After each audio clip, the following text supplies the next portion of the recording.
kanina nabasa ko lang sa dyaryo, tamang-tama, na yung spokesman ng ICC, Dr. Fadi L. Abdallah, sinabi that the surrender of former Philippine President Rodrigo Duterte of the ICC to the ICC was a decision entirely made by the Philippine government. And if there is any question about whether it was lawful or not, it will have to be submitted to the judges. So, mismo yung ICC, sinabi na ang Pilipinas ang nag-surrender sa dating Pangulo. Siguro si Attorney Medina na naman, papasaklolo tayo. Ano ba ibig sabihin ng administrative arrest? At tama ba na sinuko ng Pilipinas si PRRD sa ICC? Magandang umaga po, Madam Chair. Thank you for the invitation. Good morning po, Senator Bato de la Rosa. Good morning po, Senator Bongo. Going back to the question, administrative arrests. Actually, the Supreme Court has recently clarified that administrative warrants for the arrest of non-Filipinos are actually valid. But these administrative arrests apply only to non-Filipinos in deportation proceedings, at least from the case decided by the Supreme Court, it involved a foreigner. Now, we must also take note that in that recent case, that's a landmark case, because in this decision, the Supreme Court introduced an innovation. Historically, administrative arrests and deportation process are purely administrative, no court intervention. But this time, the Chief Justice who wrote the decision, and upon the suggestion of Supreme Court Justice Marvick Leonen, they introduced a new rule. Under this new rule, even if a person, a non-foreigner, is arrested on the basis of an administrative warrant, they must still inform the regional trial court and wait for the regional trial court to issue a judicial commitment order. Therefore, there is now a duty on the part of police officers or immigration officers, even when arresting a foreigner, to bring this person to the jurisdiction of the courts. So this represents a new trend. If a foreigner should be brought to a Philippine court before he is removed from the country, with more reason that a Filipino citizen should be subjected to some judicial proceedings before surrendered to a foreign government. And as I have explained earlier, from the constitutional level, from the statutory framework, even under international law, surrender of a Filipino citizen without court proceedings may be illegal.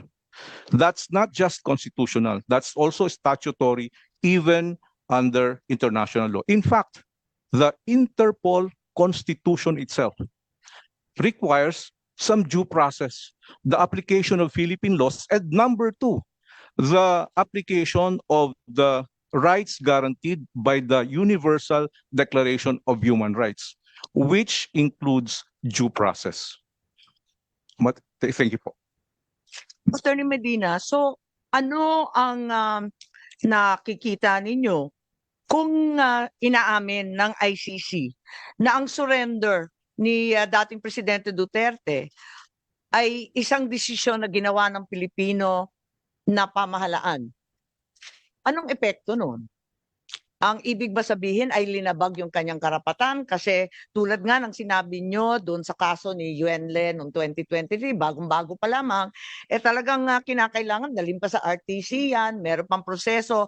7 yata yung requirement. Kung naalala ko, ang dami-daming sinasabi doon na talagang pinagtatanggol ang karapatan mismo ng dayuhan.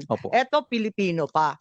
Ngayon, mismo yung spokesman ng ICC sabi, desisyon niya ng pamahalaang Pilipino. Hindi kami yan.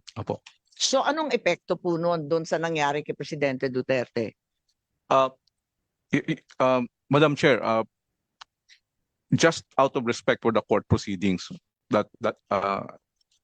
so as not to be seen as influencing the court proceedings, I will not make my statements in specific reference to the president.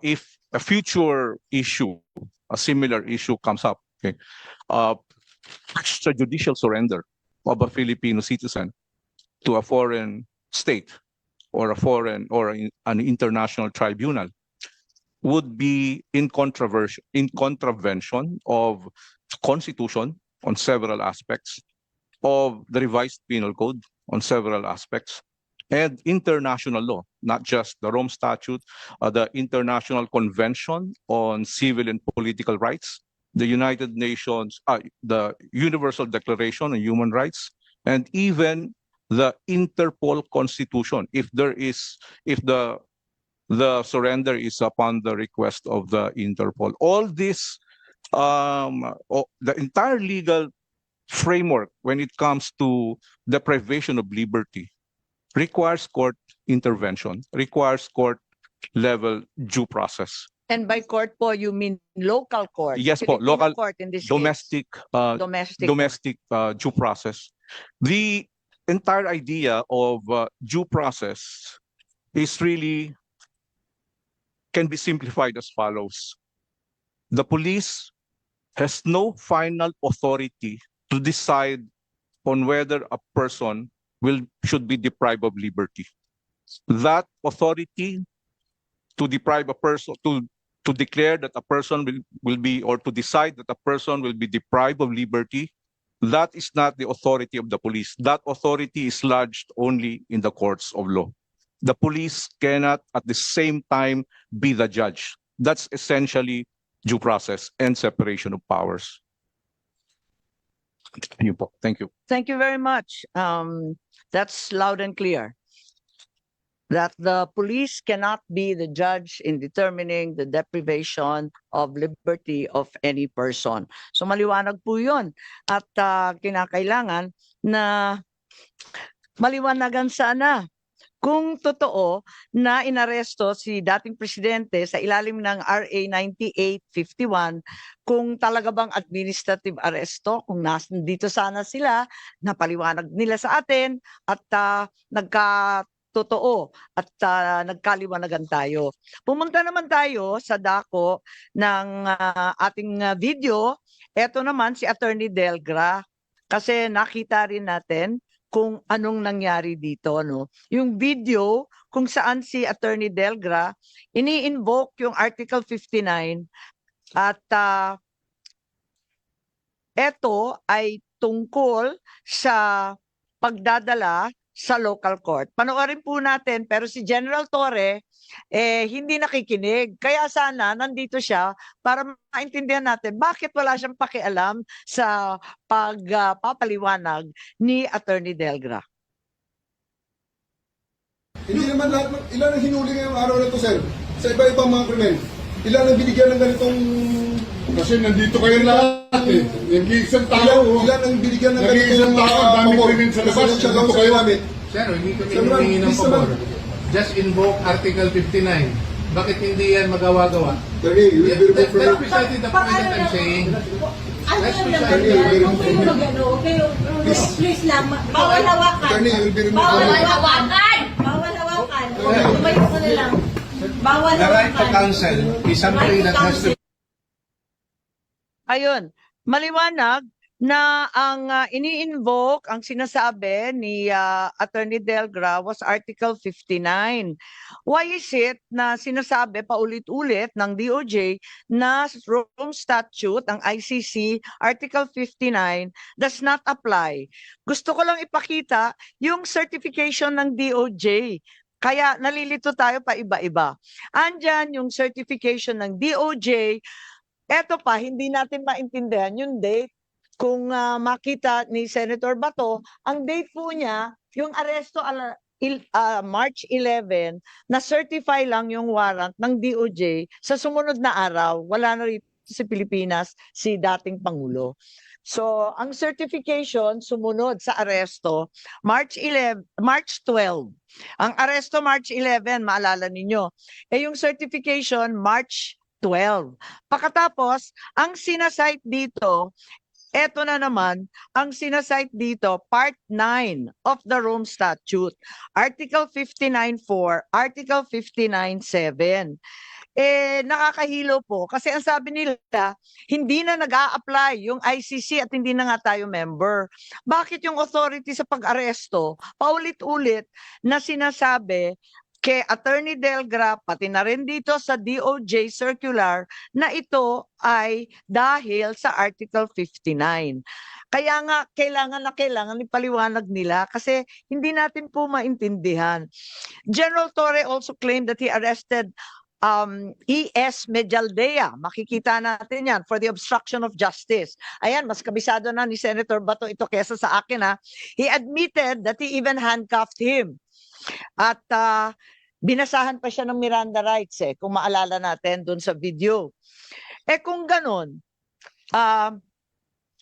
kung inaresto niya si E.S. Medialdea to the local court, bakit hindi niya dinala sa presinto o inarestong totoo? Bakit imbes na arestuhin at talagang ikulong, pinadala pa sa Hague? Parang ang gulo. Kasi nung nandito si General Torre, talagang gustong-gusto niya yung Article 125 ng Revised Penal Code kay PRRD. Pero bakit kay E.S. Medialdea, inaresto niya, tapos hindi naman niya kinuha? Imbes, pinasakay pa niya ng eroplano. Nalilito kaya ako. Tama ba yun? Hindi ba pag inaresto mo, ito-turn over mo na o ikukulong na? Paano ba ang sistema, Senator Bato? Dapat talaga. Inaresto mo na Hinankap mo na. So, ano pang next move doon? Ha? Kaya nga nakakapagtaka, pinagbiyahin niya. Tama ba yun? Wala makapagsabi na tama yun. Oo nga. At eto pa, nung si General Torres sinabihan, si Attorney Delgra ang susunod na aarestuhin. Ano to? Pananakot ba to? Or talagang sinasabi niya kung anong gagawin niya next? Was he going to arrest him for what? Was Attorney Delgra committing a crime? Wala naman di ba sa video? Nakaupo lang yung tao Tapos,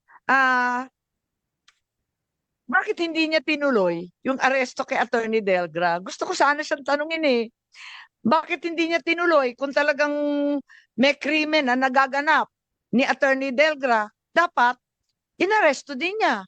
Ba't hindi niya ginawa? Kung wala namang krimen, ba't siya nananakot? Was this a threat? If it's a threat, isn't it the crime of grave threats na bawal sa ating kapulisan? Article 282 of the Revised Penal Code, threatening to commit the crime of arbitrary arrest and detention is clearly a grave threat. So hindi ba liable si General Torre dyan? Bilang tanyag na pulis at general, di ba Senator Bato, ano sa tingin ninyo? Hindi lang liable, Madam Chair, kundi sa nakikita ko talagang lasing na lasing siya sa kapangyarihan. Mukhang he went overboard. Lahat na lang binayulit niya. Madam Kaya Chair. nga sunod nga parang hindi naman tama to. Kaya sana nandito sila, pinagtanggol nila yung sarili nila kasi marami sa atin. Nagtataka, bakit ganon si Medialdea, nabasahan na, nahandcuff na, tapos hindi naman kinuha, pinabiyahe. Tapos yung isa, tinakot ng tinakot, wala namang ginagawa. At labag yun sa batas